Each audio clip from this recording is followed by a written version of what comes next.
Yeah, of course, you have your Personally, goals. I want to be an author someday. I have a business. I'm a skincare therapist, Okay, cosmetologist, and all of that. it's nice. I want to grow my business. Okay, Maybe the man I'm with is limited. He all wants to right. go to his 9 to 5 and he wants to come back home and I meet food on the table. Granted, women are homemakers. I'll never take that away from the woman. But what if by me consistently posting on social media, I actually build a huge platform of 1 million people or more, and then my business skyrockets? What if, based off of my experience, I'm finally able to write that book I've always wanted to write? And because of this media following, I end up selling 1 million books and become a bestseller. So, am I supposed to kill ambitions because I'm scared to earn more than my spouse? I don't think so. That's a subjective approach which I dare not gainsay.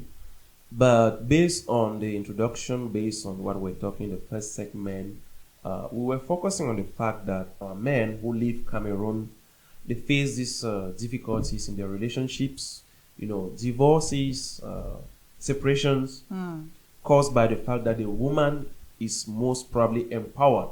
So, what should we do in that case? And we are looking at a situation where we are trying to analyze, we are debating right now. What if the man is earning more? Will it like curb this evil that is creeping in to relationships and marriages where divorce is easily initiated?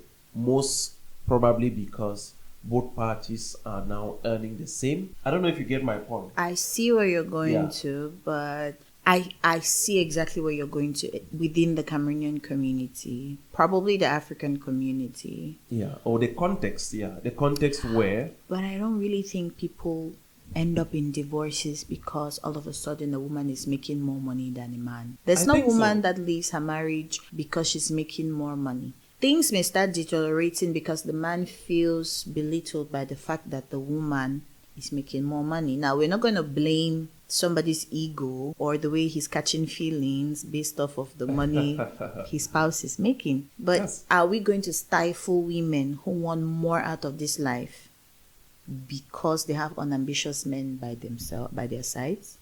Okay, that's quite intriguing. That's I the will way I still see. ask a question before I go to defend my point. I want to believe that before you get on with your partner, you discuss your visions, right? So, Exactly. if you are meeting somebody who is definitely going to support your vision, then they will tie with what you are saying. But then having this personal, let's call it ambition, which is not bad, building your social media presence, and of a sudden, God willing, you have a huge following and you have a good feedback, financial standing, would that impact your marriage, if I may ask? Okay, we're going personal again. I like it because speaking for myself is easier than speaking for a whole lot of people. Personally, relationships to me are super, they're special. I Okay. don't joke about friendships and, let's say, love interests and love relationships. That's why, first of all, it's very difficult for me to get into one. All right. And even if I finally eventually decide to get into a relationship, the first few weeks or months are very crucial because it's easy for me to pop out as soon as I pop in. I'm just being honest.